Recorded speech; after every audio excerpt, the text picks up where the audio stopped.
Assalamualaikum warahmatullahi wabarakatuh. Kembali lagi di channel Portal Dimensi dan tentunya masih bersama saya Kang Slamet di sini.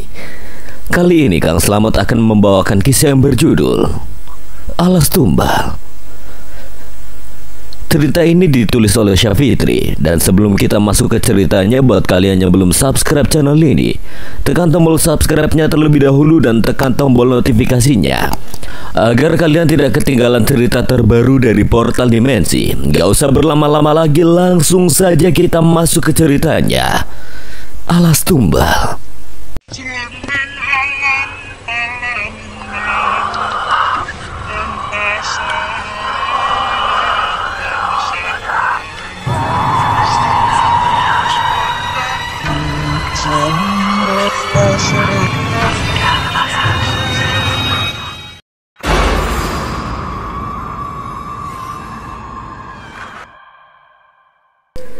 Jessica Dwi Anggara, seorang mahasiswi dari Universitas Raden Wijaya dari Fakultas Jurnalistik. Dia merupakan lulusan dari SMA Garuda Bakti. Sekarang adalah jam istirahat. Jessica berlari dengan cepat menuju kantin untuk menemui sahabat-sahabatnya. Sesampainya di kantin, dia melihat mereka sedang duduk menunggunya. Dia langsung menghampiri mereka dan kemudian Jessica mengatur pernapasannya. "Lu kenapa, Jess? Kok kayak orang panik gitu?" "Ini dia, neneknya meninggal." "Hah? Terus gimana keluarga dia?" "Duh, gue jadi kasihan dengan India." "Di mana tempat tinggal neneknya?" "Semalam sih dia udah Sherlock. Nah itu kayaknya daerahnya kayak hutan gitu." Jessica kemudian menunjukkan lokasi yang dikirimkan oleh India. "Oh, iya ini mah daerah yang hutan-hutan gitu. Lu yakin neneknya tinggal di hutan?" "Entahlah Kevin, tapi kan lokasinya udah dikirim ya, berarti emang bener di situ tinggalnya." "Ya udah, lusa kita berangkat ya ke sana. Nanti gue ajak yang lainnya." "Tapi kok gue ngerasa ada yang aneh ya?" "Maksudnya?" "Ya gue ngerasa ini seperti sebuah jebakan." "Jangan seuzon, netting terus nih." "Ih, kan cuma firasat gue doang." "Udah nih ya, dia itu kan teman kita. Mau nggak mau kita harus ke sana. Setuju gak?" "Nah, gue setuju tuh sama si Alfian." "Duh, jangan ke sana deh. Gue takut di sana ada apa-apa." "Ah, lebay lu Lisa. Udah sih, tenang aja." "Nah, kita sekalian camping di hutan, kan seru tuh. Lagian juga belum tentu kita langsung nemuin rumahnya kan. Nah ya udah, kita bangun tenda dulu dan besoknya kita baru ke sana." Nah, tumben tuh si Rika pinter. Lu kira gue selama ini bego, Vian?" Lu sendiri lu yang ngomong, bukan gue ya. Udah. Intinya lusa kita ke sana dan ajakin tuh yang lainnya, suruh pada bawa tenda ya. Ya udah, gue mau masuk ke kelas dulu. Sekarang itu jam mata kuliahnya Mr. Tony. Kalau gue telat, yang ada kena masalah lagi deh gue. Gue juga ya. Ya udah sana. Alfian pergi dan meninggalkan mereka semua. Kevin, Rika, dan Jessica memanglah satu fakultas, yaitu Fakultas Jurnalistik. Sedangkan Alfian merupakan Fakultas Hukum dan Lisa Fakultas Psikologi. Lisa hari ini jam mata kuliahnya Miss Indri. Namun beliau berhalangan tidak dapat hadir dikarenakan anaknya sedang menjalankan proses pernikahan. Sedangkan Kelvin, Rika, dan Jessica sengaja tidak masuk ke jam mata kuliah saat ini, yaitu mata kuliah Miss Erni, dikarenakan mereka bosan dengan mata kuliah tersebut dan pada akhirnya mereka memilih untuk membolos. Mereka masih berada di kantin. Mereka terus berbincang-bincang sambil meminum kopi susu dan juga makan makanan yang mereka pesan. Lo tahu kan si cupu murid baru itu? Iya, tahu kenapa, Rick?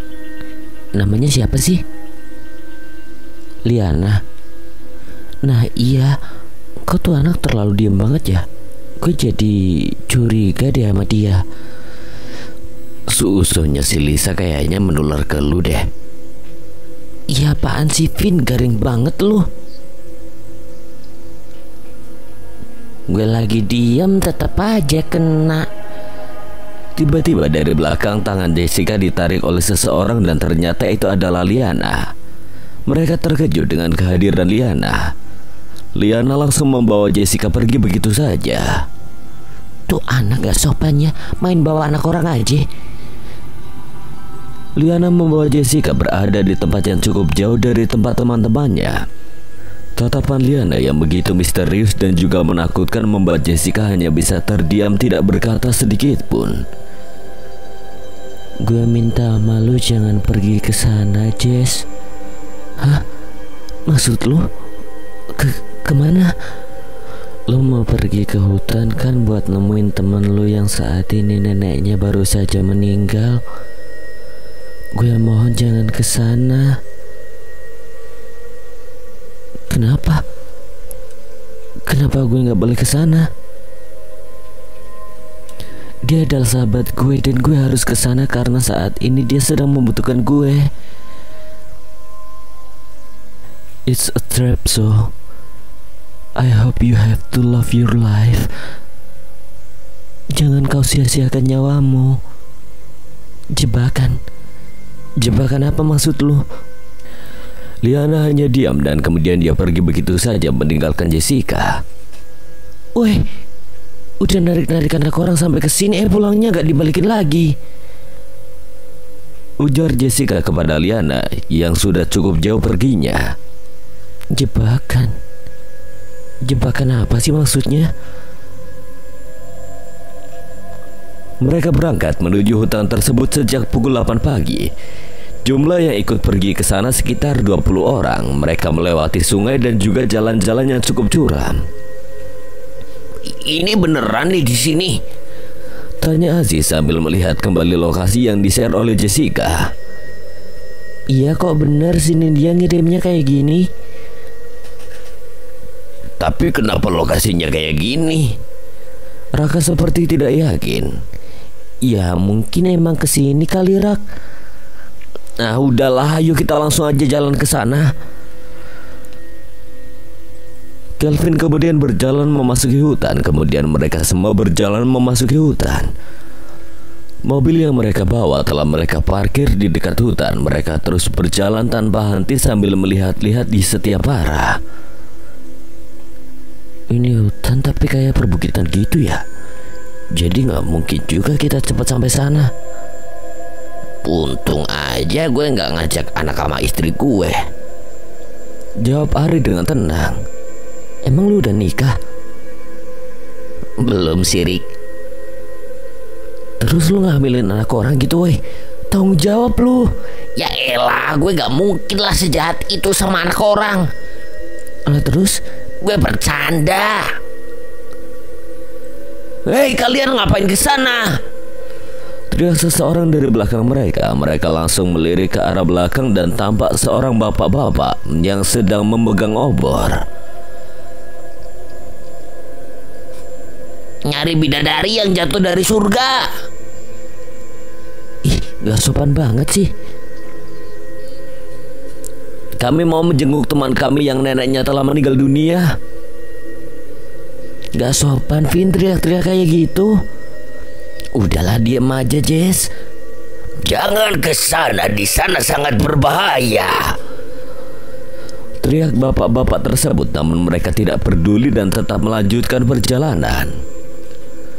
Mereka meninggalkan bapak-bapak tersebut dan terus berjalan memasuki hutan tersebut.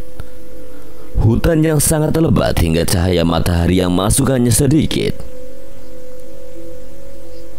Gila, ini hutan adem banget ya, ujar Ferdi sambil memegangi jaket miliknya. Terus lu mau tinggal di hutan gitu? Ya enggak lah Sal. Saat mereka berjalan, mereka berhenti karena terdapat 3 jalur. Kemudian mereka memilih jalur yang di sebelah kiri dan mereka melanjutkan perjalanannya kembali. Saat baru memasuki jalur tersebut, Jessica terhenti dan merasa sedikit takut. Jess, kenapa berhenti? Ayunia sedikit bingung. Jessica terdiam karena melihat sosok kakek-kakek dan juga nenek-nenek yang sedang menyuruh mereka untuk ke sana. Wajahnya kakek-kakek dan nenek tersebut sangat pucat. Jessica merasa takut karena melihat hal itu. Nah, itu ada kakek-kakek sama istrinya. Kesana lah yuk. Siapa tahu dia bisa ngasih petunjuk ke kita. Febriana berjalan menuju kakek tersebut, namun Jessica menahan tangan Febriana. Kenapa, Jess? Kita salah jalur. Itu udah ada orang di sana, masa iya salah jalur? Ada-ada aja lu. Jangan Feb, jangan ke sana. Kita lewat jalur ini aja. Lu yakin? Kalau enggak gini aja deh. Siapa yang mau ikut Jessica silakan, dan yang mau ikut gue ya udah ayo bareng sama gue. Febriana mulai kesal. Feb, jangan gitulah, kita nggak boleh mencar-mencar kayak gitu. Bodoh ah. Yang mau ikut gue ayo cepetan kita ke sana. Febriana masih memaksakan kehendaknya. Sekitar 10 orang yang ikut bersama Febriana dan 10 orang lainnya ikut bersama Jessica. Jessica dan teman-temannya melewati jalur tengah dan Febriana di jalur kiri. Saat Jessica dan teman-temannya sedang berjalan, tiba-tiba teman-teman yang lainnya yang berjalan bersama Febriana, mereka semua menjerit minta tolong. Jessica dan teman-temannya menghentikan langkahnya dan hendak menghampiri mereka, namun Jessica melarangnya. Itu mereka kenapa weh? Kan udah gue bilang salah jalur, malah gak didengerin sih. Kita harus ke sana, Jess. Jangan Van, kita jangan ke sana. Kita lanjutin aja perjalanannya. Saat melihat kakek-kakek dan istrinya juga gue udah paham kalau mereka akan dibunuh karena kakek dan juga istrinya merupakan makhluk tak kasat mata. Gumam Jessica, mereka semua akhirnya melanjutkan perjalanannya. Hari sudah mulai gelap, akhirnya mereka mendirikan tenda di tengah hutan. Mereka menyalakan api unggun untuk menghangatkan tubuh mereka. Ayo sholat, udah pada sholat belum? Tanya Irfan kepada teman-temannya. Kebetulan tenda mereka cukup dekat dengan sungai, dan sungai di sana juga sangat jernih, jadi dapat digunakan untuk wudhu. Mereka merapikan tempat untuk sholat. Sebuah tikar menjadi alas untuk mereka sholat. Mereka semua sholat berjamaah. Hanya 3 orang yang tidak ikut sholat, yaitu 1 perempuan yang sedang berhalangan dan 2 pria yang berbeda agama. Saat mereka sholat, tiba-tiba di saf belakang ada yang kesurupan dan 1 perempuan yang sedang tidak sholat juga mengalami kesurupan, namun mereka yang masih sadar dalam menjalankan sholat tetap menjalankannya. Assalamualaikum warahmatullah. Saat Irfan menengok ke sebelah kanan, tiba-tiba dia melihat di sebelah kanannya telah ada sosok wanita dengan darah di wajahnya, dan wajahnya juga sangat hancur. Irfan langsung beristighfar dan teman-teman lainnya menolong teman mereka yang kesurupan. Irfan langsung bangkit dari tempatnya dan menghampiri teman-temannya. Ia berusaha membantu teman-temannya yang masih kesurupan, dan setelah beberapa lama akhirnya mereka yang kesurupan menjadi pulih kembali. Mereka duduk bersantai berusaha untuk menenangkan pikiran mereka. Suasana menjadi lebih tegang karena 10 orang teman mereka telah mati di dalam hutan. Itu yang lainnya gimana, masa iya mereka mati di dalam hutan? Insya Allah mereka selamat. Jess, coba telepon sini dia. Tempat tinggal dia ada di mana? Udah gue telepon tapi di sini sinyalnya nggak ada, Ri. Ya udah besok telepon lagi. Gini aja, sekarang yang cewek pada tidur di tenda dan yang cowok kita harus berganti-gantian jaga ya. Duh, gue mau jadi cewek aja deh biar gak ikut jaga. Dasar lu, reinkarnasinya Muhammad Fatah yang telah punah. Muhammad Fatah siapa wesan? Lu cinta Luna? Dasar bego lu, Makanya jangan kebanyakan makan roiko rasa sapi. Udah tahu badan lu kayak sapi panggang. Woi, langsing kayak gini masa dibilang sapi panggang sih? Lu pada bisa diem gak? Udahlah, gue, Kelvin, Irfan tidur duluan dan sekarang Alfian, Iksan dan Raka yang jaga. Nanti bangunin pas jam 3 ya. Mereka semua kembali menuju tenda dan hanya Alfian, Raka dan Iksan yang masih berjaga di luar tenda.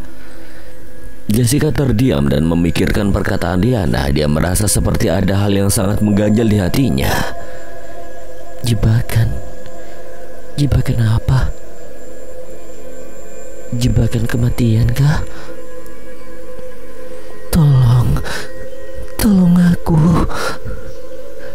Tolong aku Jess. Jessica pergi keluar tenda mencari sumber suara. Dia melihat seperti sosok Febriana yang sedang melintas di sekitar tendanya. Dia terus mengejar Febriana dan dia merasa bingung entah dibawa kemana dia oleh Febriana. Febriana berhenti di dekat sebuah pohon yang cukup besar dan dia menuju ke arah pohon itu. Jessica tidak mengerti apa maksud dari Febriana. Dia melihat di sekelilingnya dan bau kemenyan sangat tercium sekali. Dia merasa pusing karena mencium wangi kemenyan itu. Dia sedikit mendongakkan kepalanya ke atas dan melihat sosok kuntilanak yang sedang terbang. Dia ingin sekali pergi dari sana, namun kakinya tidak bisa melangkah. Dia benar-benar ketakutan. Kuntilanak itu terbang sambil mengelilinginya. Jessica ingin sekali tidak melihat ke arah kuntilanak tersebut, namun kepalanya terus mendongak dan matanya terus melihat ke arah kuntilanak.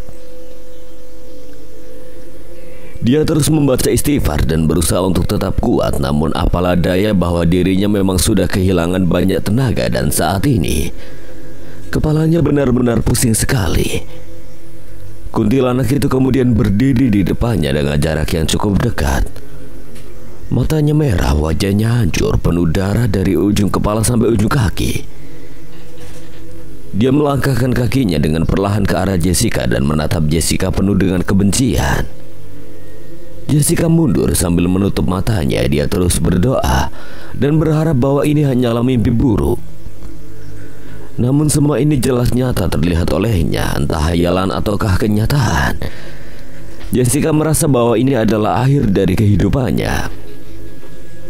Bulu kuduknya terus berdiri, rasa merinding yang cukup hebat yang dia alami. Keringat terus bercucuran deras di tubuhnya. Ingin sekali dia berteriak meminta pertolongan dan berharap teman-temannya akan menolongnya.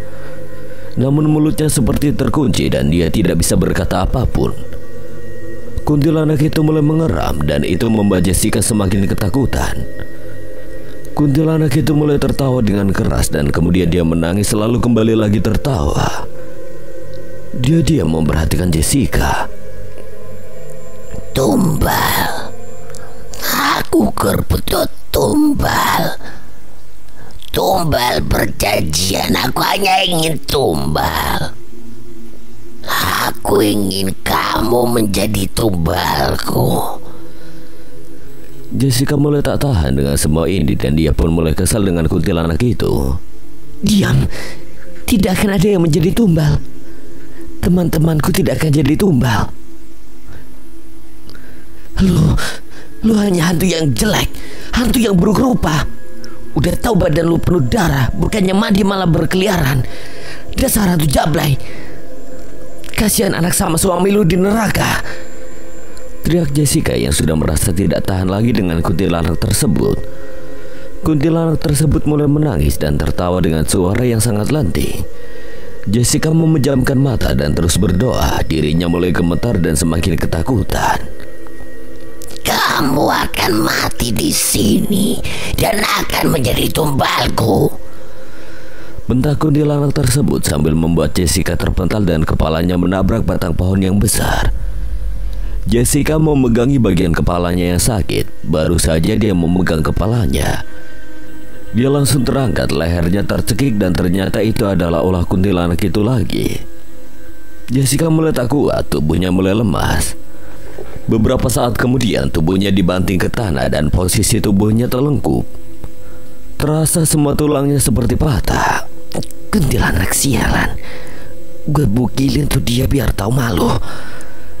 Gumam Jessica sambil merintih kesakitan dan juga merasa kesal. Setelah beberapa lama Febriana memanggilnya.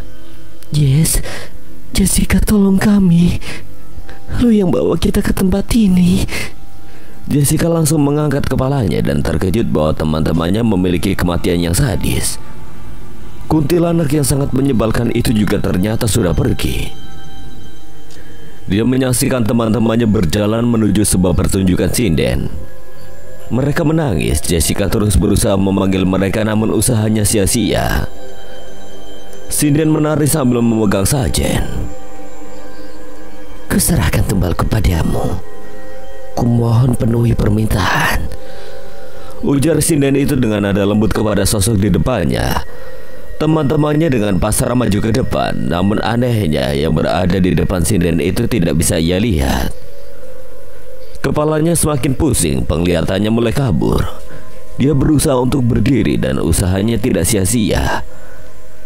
Dia menangis sangat sedih ketika melihat teman-temannya yang telah pergi bersama Febriana. Ternyata mereka telah tewas. Yang dia saksikan kini adalah arwah dari teman-temannya. Jessica menangisi mereka dan sangat terpukul atas kejadian itu. Seandainya dia memaksakan pilihannya, pasti mereka akan selamat. Mereka masih bisa berkumpul bersama. Terlihat kesedihan di wajah teman-temannya yang teramat dalam. Mereka tak menyangka telah menjadi tumbal. Hal inilah yang membuat Jessica menjadi bingung. Tumbal? Siapa yang menjadikan mereka tumbal? Kenapa mereka yang harus dijadikan tumbal? Siapa sinden itu? Jessica terus mengamati sinden tersebut. Sepertinya dia adalah yang sedang mencari tumbal. Alunan gamelan dan juga lagu yang sangat mengerikan terdengar oleh Jessica. Dadanya semakin terasa sesak. Lagu yang tidak dia suka justru kini dia dengarkan dengan suaranya begitu lantang.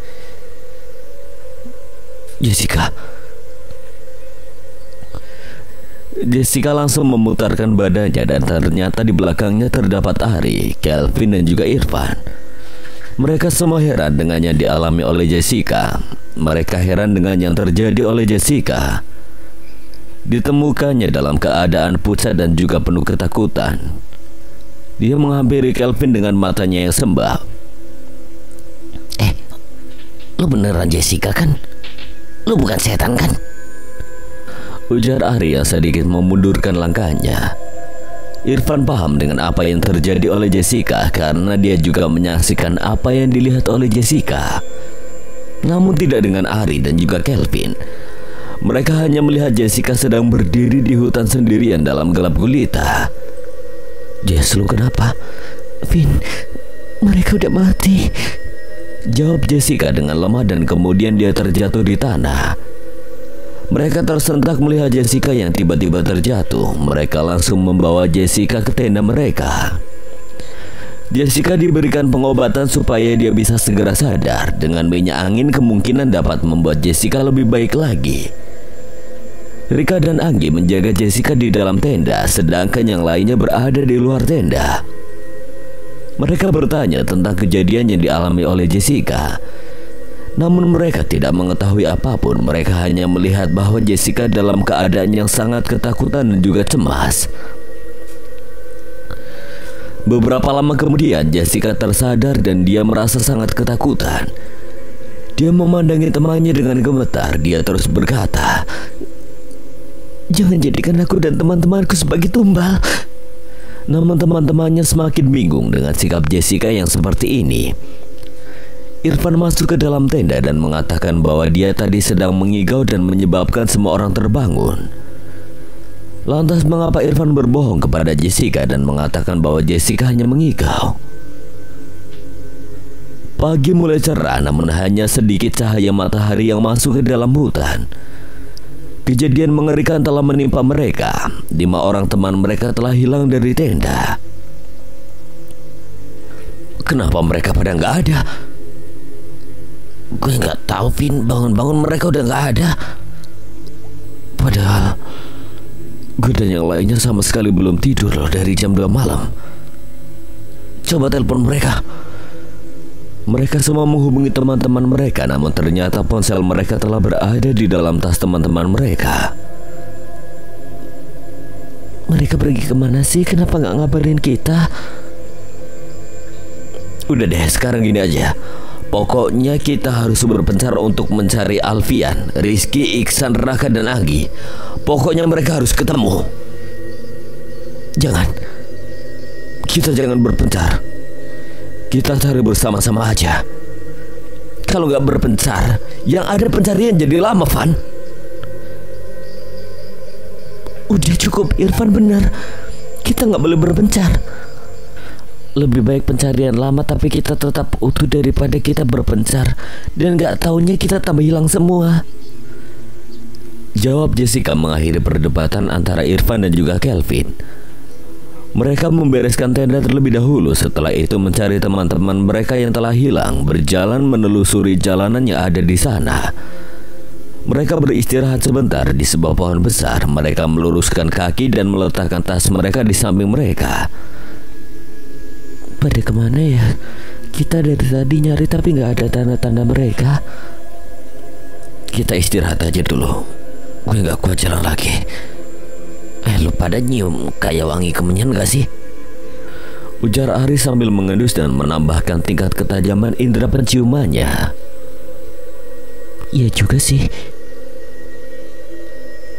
Lu pakai kemenyan kali, Ri. Enak aja lu, Pan. Minyak wangi gue itu mahal dari Prancis. Sebuah cairan telah menetes dan menyentuh hidung Jessica. Dia memegang cairan tersebut dan dia langsung tersentak ketika melihat cairan itu. Dia mencium bau cairan yang telah menyentuh hidungnya dan ternyata itu adalah darah. Dengan spontan dia mendongakkan kepalanya ke atas dan melihat sebuah tangan yang telah menggantung di pohon tersebut. Tangan itu telah dilumuri darah dan membuat mereka langsung berdiri. Mereka mengelilingi pohon tersebut dan ternyata di sana terdapat sesajen dan telah disejajarkan kepala teman-teman mereka. Mereka semua syok saat melihat 15 teman mereka telah meninggal dalam keadaan mengerikan. Gak mungkin mereka meninggal seperti ini. Enggak, ini bukan mereka. Teriak Rika dan kemudian dia menangis. Ari memegang pundak Rika dan berusaha membuatnya tetap tegar. Irfan melangkahkan kakinya mendekati kepala-kepala teman-temannya yang telah terpenggal dan tubuh mereka yang telah terpotong-potong mengelilingi pohon besar tersebut. Jari jemari Irfan bergerak menyentuh rambut Iksan, namun dia mengurungkan niatnya dan menurunkan tangannya dan dia langsung menurunkan kakinya dan dia mulai menunduk. Astagfirullah. Jessica langsung menghampiri Irfan dengan langkah kaki yang gemetar. Dia menekukkan kakinya dan duduk di sebelah Irfan. Dia menyentuh lembut bahu Irfan dengan air mata yang mengalir dengan sangat deras. Irfan langsung memeluk Jessica dan jeritan tangisnya semakin terdengar sangat keras. Ia memeluk Jessica dengan sangat erat dan Jessica juga membalas pelukannya sama seperti yang dilakukan Irfan. Mereka semua menangis sedangkan Kelvin menatap mayat teman-temannya dengan wajah yang syok. Innalillahi wa inna ilaihi rajiun. Kenapa mereka pergi secepat ini? Orang yang telah melakukan ini sangatlah keji. Pasti Allah akan membalas perbuatannya. Irfan dan Jessica tiba-tiba melirik ke arah depan mereka. Mereka seperti melihat ada yang telah mengawasi mereka dari kejauhan. Mereka langsung berdiri dan memundurkan langkah mereka. Ayo kita pergi dari sini. Ada apa, Van? Tanya Rika sambil menghapus air matanya. Bagaimana dengan mereka? Irfan tidak menjawab dan langsung mengambil tas miliknya tanpa banyak tanya lagi. Mereka langsung mengambil barang bawaan mereka dan berjalan sedikit mengikuti langkah kaki Irfan. Siapa dia? Mengapa aku seperti mengenalnya? Gumam Jessica yang penuh tanda tanya. Wanita itu masih berdiri diam di tempatnya sambil memegang pisau yang masih berlumuran darah. Mereka berjalan cukup jauh dari pohon besar tadi. Mereka duduk mengampar di atas tanah dan mulai meminum air mereka yang masih tersisa cukup banyak. Tadi lu kenapa sih? Kenapa lu ninggalin mayat mereka di sana? Tadi ada yang ngawasin kita. Kalau kita tadi tetap di sana, pasti nasib kita akan sama seperti mereka. Dari mana lu tahu kita bakal dibunuh sama dia? Pisau, dia membawa pisau yang masih berlumuran darah. Mereka terkejut mendengar jawaban Irfan kecuali Jessica karena dia juga melihat perempuan tersebut. Kenapa semua ini jadi begini sih? Kita harus terus berdoa dan juga secepatnya harus keluar dari sini. Gimana kita bisa keluar, Pan? Kita aja gak tahu jalan keluarnya kemana. Kalau kenapa-napa itu jangan dibawa panik. Kalau pikiran kita panik yang ada gak nemuin jalan keluarnya. Mereka semua terdiam dan benar yang dikatakan oleh Irfan. Jika kita memikirkan semua ini dengan panik, pasti tidak akan memberikan jalan keluar. Justru akan memberi mereka semakin menambah masalah. Jess, coba sekarang lu telepon sini dia. Mungkin jaringan lu udah ada. Ya nih, jaringan gue udah ada dikit. Gue akan coba telepon dia. Jessica sedikit menjauh dari teman-temannya dan mereka masih beristirahat di sana. Panggilannya pada Nindya akhirnya tersambung. Jessica berharap bahwa Nindya akan mengangkat telepon darinya. Halo Jess, ada apa? Nin, kita udah ke lokasi tempat yang lu kasih. Nenek lu tinggal di mana? Lu emang sekarang di mana, Jess? Gue di hutan perbukitan gitu. Ngapain lu kesana? Kita ingin menjenguk keluarga lu, Nin. Kan kata lu kalau nenek lu itu meninggal. Apaan sih, Jess? Nenek gue itu udah meninggal 10 tahun yang lalu. Lagian juga nenek gue tinggalnya di kota, bukannya di hutan. Tapi lu kemarin telepon gue dan bilang kalau nenek lu itu meninggal. Dan lu bilang kalau lu membutuhkan kami semua. Lu jangan main-mainin. Teman-teman kita udah banyak yang mati di sini. Lagian juga kan lu sendiri yang share lokasi itu ke gue. Udah ya Jess, gue lagi sibuk. Jessica belum sempat menjawab namun panggilan telah dimatikan oleh Nindya. Jessica menangis memikirkan nasibnya dan juga nasib teman-temannya. Irfan menghampiri Jessica untuk menanyakan hasil percakapan dengan Nindya. Ada apa, Jess? Gimana kata Nindya? Dia bilang kalau neneknya udah meninggal 10 tahun yang lalu. Neneknya juga tinggal di kota, bukannya di hutan. Tanpa sadar mereka semua ternyata telah mendengar ucapan Jessica. Mereka terkejut sekaligus merasa kesal kepada Jessica.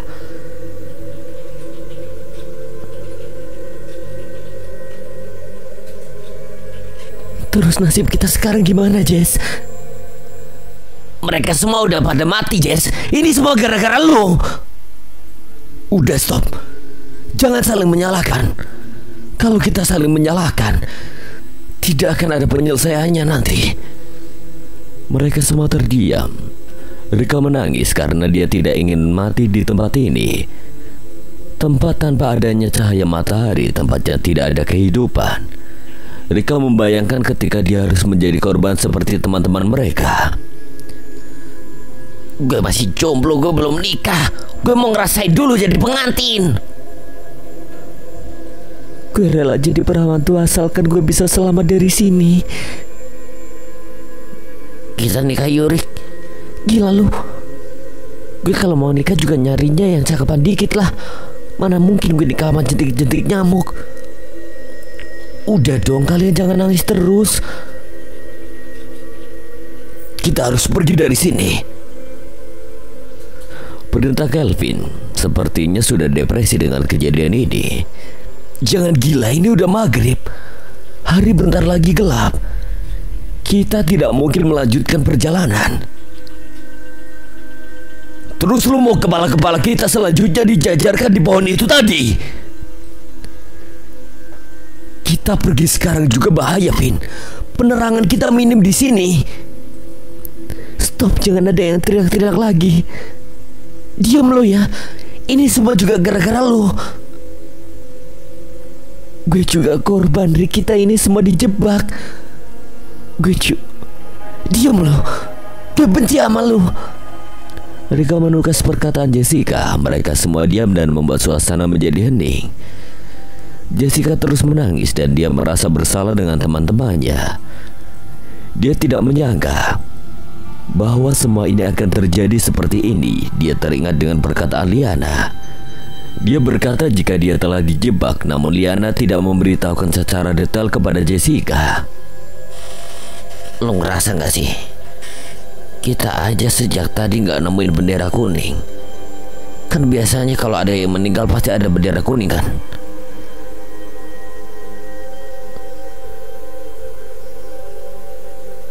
Bener juga ya. Di sini juga kita nggak nemuin warga yang lewat. Di sini juga nggak ada pemukiman warga. Orang juga nggak mungkin kuat tinggal di hutan lebat kayak gini. Kurangnya cahaya matahari, semuanya terlalu gelap baik siang maupun malam. Lu ingat gak bapak-bapak yang melarang kita masuk untuk kesini? Sepertinya beliau memang tahu kalau tempat ini berbahaya, tapi kita malah tetap masuk ke sini. Tempat apaan ini? Rika berdiri dan sedikit melangkahkan kakinya. Dia tersentak karena melihat tengkorak di atas batang pohon yang tidak jauh dari mereka. Tengkorak itu sepertinya kepala manusia yang sudah lama berada di sini. Tengkorak itu terdapat sesajen di dekatnya. Rika langsung terjatuh dan membuat mereka menjadi terkejut. Rik, lu kenapa? Rika tidak berkata apapun, namun tangannya menunjuk ke arah yang dia lihat. Mereka semua mengikuti arah tangan Rika dan membuat mereka semua menjadi terkejut. Kita pergi ke tempat lain, perintah Irfan, dan mereka semua mengikuti perintahnya. Mereka semua berjalan dengan cepat menjauh dari tempat itu. Mereka terus berjalan sejauh mungkin. Mereka memang sudah tidak kuat lagi untuk berjalan, namun demi nyawa mereka rela berjalan sejauh mungkin. Kini mereka sudah berjalan sangat jauh dari tempat tadi. Mereka memilih untuk beristirahat dan mendirikan tenda. Mereka semua memutuskan tidak akan tidur dan membiarkan mata mereka tetap terjaga. Irfan dan semua teman-temannya melakukan tayamum untuk melakukan sholat Isya. Seperti biasa, Irfan menjadi imam dalam sholat mereka. Mereka juga melakukan sholat gaib untuk mensolatkan teman-teman mereka yang sudah tiada dengan jarak jauh. Tak lupa juga mereka berdoa memohon ampun kepada Allah dan juga membaca Yasin. Memang saat ini hawa merinding menyelimuti mereka, namun mereka tidak peduli dan tetap fokus berdoa. Selesai sholat, mereka semua bermaaf-maafan. Mereka semua berpelukan kembali menangis histeris. Mereka tidak bisa membayangkan jika salah satu dari mereka akan meninggal atau mungkin semuanya. Mereka sudah pasrah, dan jika mereka harus meninggal di tempat ini, mereka semua ikhlas. Api unggun telah menyala. Sebelumnya memang mereka mencari kayu-kayu yang berada di depan tenda mereka untuk dijadikan api unggun. Irfan menatap foto kedua orang tuanya yang telah tersimpan di dompetnya. Jessica menghampiri Irfan yang sepertinya sedang sedih. Van, lu pasti selamat kok dari sini. Kita semua akan selamat dan bisa bertemu dengan orang tua kita lagi. Gue selamat ya, alhamdulillah. Kalau nggak selamat juga ya berarti memang takdir gue untuk pergi menyusul almarhum Abi dan juga almarhum Umi, jawab Irfan meneteskan air mata sambil tersenyum kecil. Orang tua lu udah... Iya Jess, orang tua gue udah meninggal saat gue masih SD. Selama ini gue diangkat oleh keluarga yang sangat baik. Gue udah anggap orang tua angkat gue sebagai orang tua kandung gue sendiri. Walaupun gue udah tahu kalau orang tua kandung gue yang sebenarnya udah meninggal. Innalillahi. Gue minta maaf ya Van. Gue gak bermaksud buat lu sedih. Gak kenapa-napa Jess, tenang aja. Gue sebenarnya gak rela meninggal di sini. Mayat gue gak akan ada yang ngurusin. Mayat gue gak disolatin. Mayat gue juga gak akan dikubur. Kita pasti akan selamat Van. Gue akan menukarkan nyawa gue demi keselamatan kalian. Jangan Jess, kita harus keluar dari sini bersama-sama.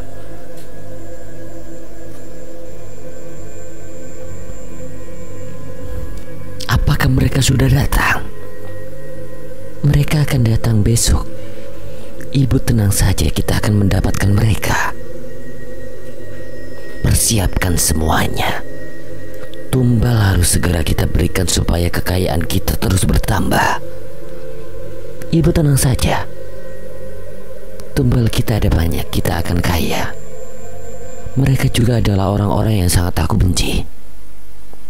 Ya udah, kamu siap-siap sana.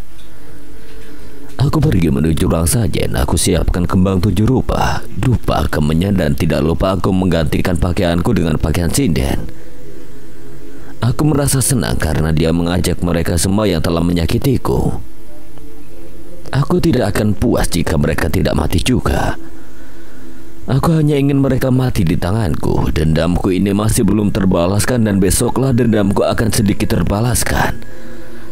Setidaknya 20 tumbal dapat membuat keluargaku menjadi senang. Aku benci dengan mereka. Aku juga benci dengan Jessica. Dia merebut apa yang aku suka. Aku suka Kelvin dan dia merebut hati Kelvin. Dia begitu rendah. Dia selalu merebut apapun yang aku miliki. Teman-temannya juga dulu adalah teman-temanku. Mereka semua berubah setelah datangnya Jessica ke sekolahku. Dia merampas semua yang seharusnya menjadi milikku. Dia ambil begitu saja. Dia membuat aku menjadi rendah di mata semua orang. Kelvin yang dulu juga mencintaiku, kini dia mencintai Jessica. Apa cantiknya dia. Hanya modal make up saja sudah membuat Kelvin terpana olehnya. Keluargaku kini sudah bangkrut. Ayah sudah bingung harus melakukan apa lagi. Ibu menyarankan pada ayah bahwa mereka harus bersekutu dengan setan supaya mereka mendapatkan harta yang berlimpah. Awalnya ayah tidak mau, tapi karena ibu mengancam akan menceraikan ayah, ayah akhirnya setuju untuk bersekutu dengan setan. Hutan ini adalah peninggalan kakekku. Kakek tinggal di hutan ini. Kakek adalah seorang dukun. Tempat ini mulai angker karena banyak yang tidak bisa kembali setelah masuk ke hutan ini. Persekutuan orang tuaku berjalan lancar. Kami menjadi sangat kaya setelah melakukan persekutuan itu. Setidaknya apapun bisa aku beli, termasuk juga Kelvin. Jessica telah mengambil hati Kelvin, maka dia harus mengembalikannya dengan nyawanya.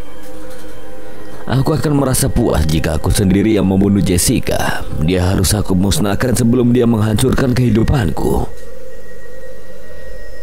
Menjadi orang yang berpura-pura baik sangatlah mudah. Membodohi orang baik juga sangat mudah. Mereka tidak tahu bahwa di balik wajah ini terdapat wajah kebencian yang ingin merenggut nyawa mereka.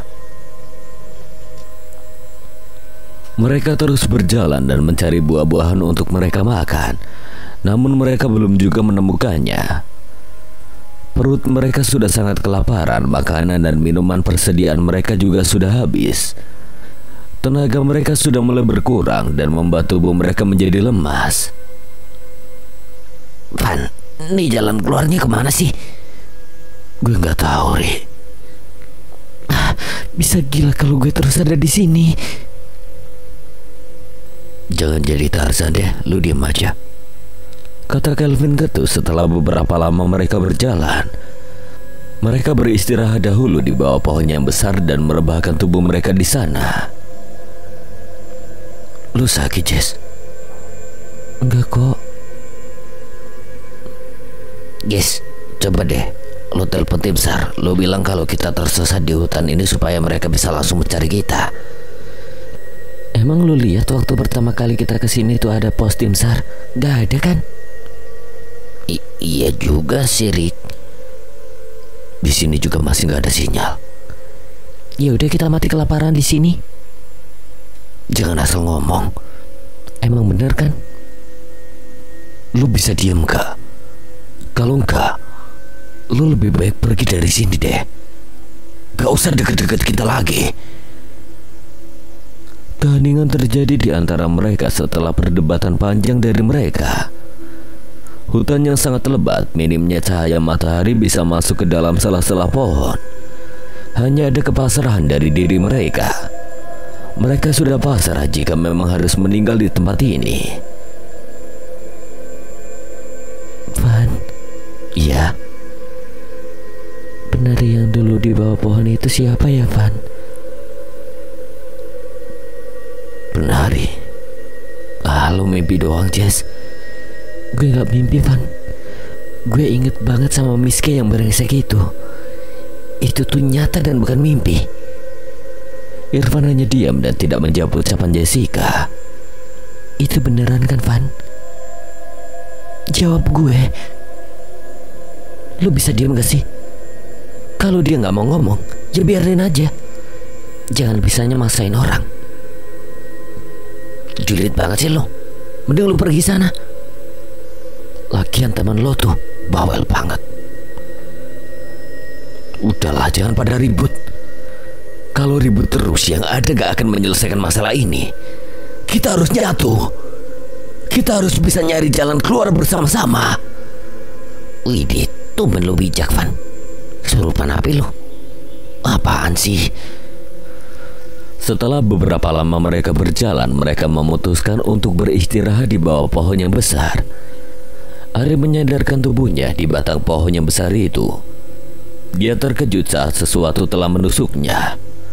Ari merintih kesakitan saat melihat sebuah tombak telah menembus dari punggungnya. Mereka langsung melirik ke arah Ari. Mereka terkejut saat melihat kondisi Ari saat ini. Ri, lu kenapa, Ri? Udah tahu gue ketusuk tombak. Masih lu tanya. Mereka berusaha melepaskan tombak itu dari tubuh Ari. Tombak berhasil lepas, namun nyawa Ari tidak bisa tertolong.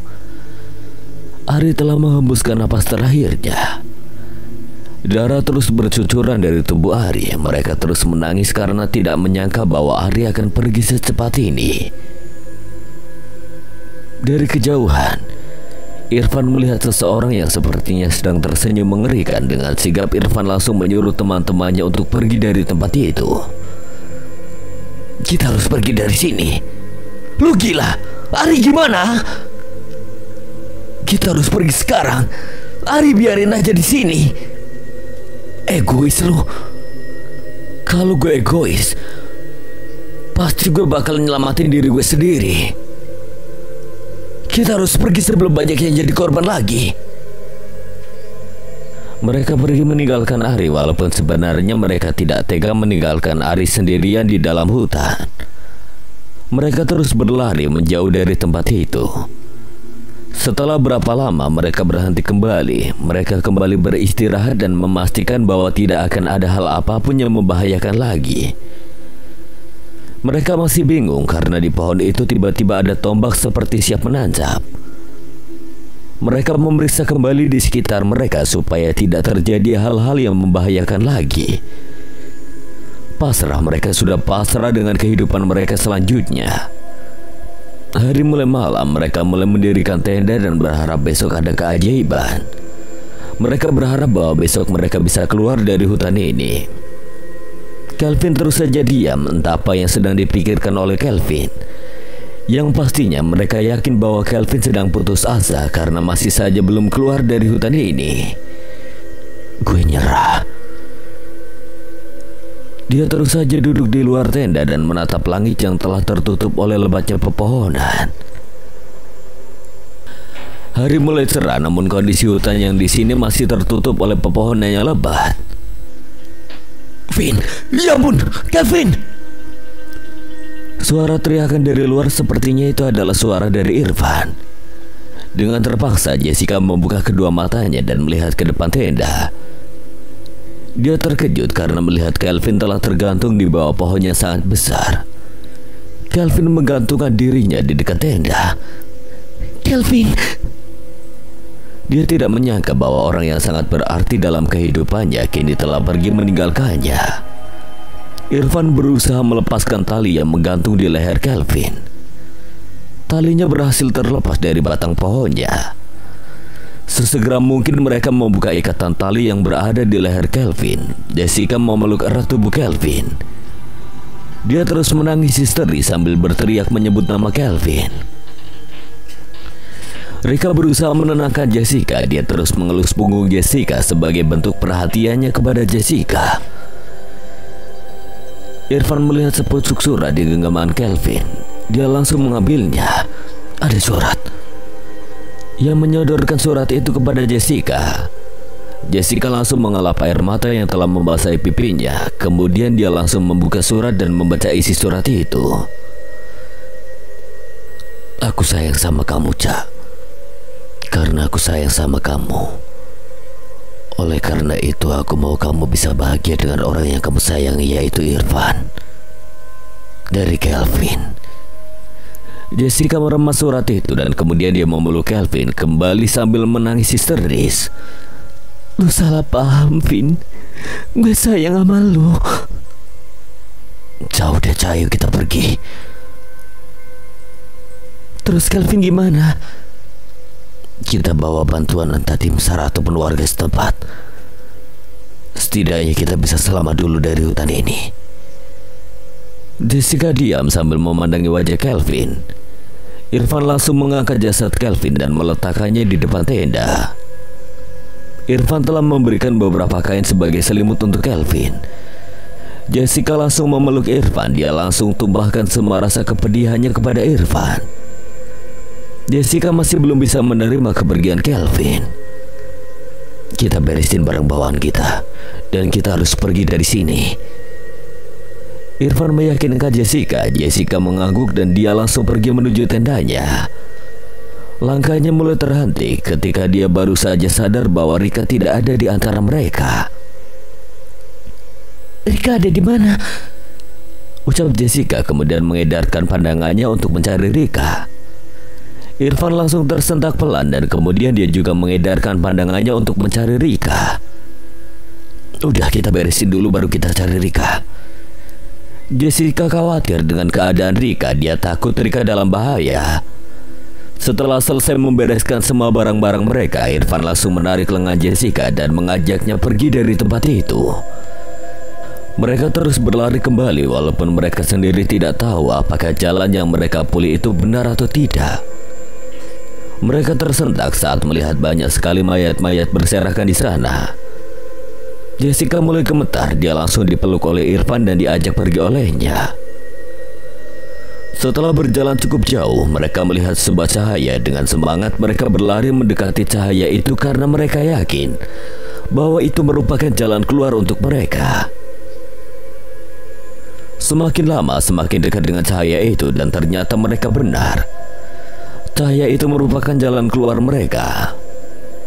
Mereka merasa sangat bersyukur dan menangis bahagia karena bisa selamat dari dalam hutan itu. Mereka berdua langsung berpelukan dengan erat. Mereka merasa tidak menyangka karena bisa datang ke hutan ini. Ngapain kalian di situ? Teriak seorang bapak-bapak sontak membuat mereka kaget dan langsung melepas pelukan mereka. Mereka saling menatap dan kemudian berlari menghampiri bapak-bapak itu. Pak, tolong kami, Pak. Teman-teman kami mati di sana. Saya nggak mau nolongin karena kesana sama saja nyari mati, ucap bapak itu dan kemudian pergi begitu saja. Mereka berdua pasrah dan langsung pergi menuju mobil mereka. Jessica langsung mengecek ponselnya. Dia merasa beruntung karena sinyal di ponselnya sangat bagus. Dia langsung menghubungi pihak yang berwajib untuk meminta pertolongan. Mereka duduk di dalam mobil sambil mengatur napas mereka. Alhamdulillah, Cak. Allah masih sayang kita. Jessica hanya tersenyum lega dan kemudian dia memejamkan matanya. Sementara itu, Rika menari diiringi lagu Kidung Lisir Wengi. Dia menari setelah melakukan persembahan jasad Kelvin. Dia merasa sedih karena Kelvin telah menjadi tumbalnya. Dia terus menari sambil meneteskan air mata. Gue berharap Jessica yang jadi tumbal. Tapi kenapa lu yang jadi tumbal sih, Vin? Sekian. Dan terima kasih buat Syafitri yang telah mengizinkan saya membawakan ceritanya. Apabila ada kesalahan atau kekurangan, Kang Selamat memohon maaf sebesar-besarnya. Dan akhir kata, Kang Selamat pamit undur diri. Wassalamualaikum warahmatullahi wabarakatuh. Sampai berjumpa lagi.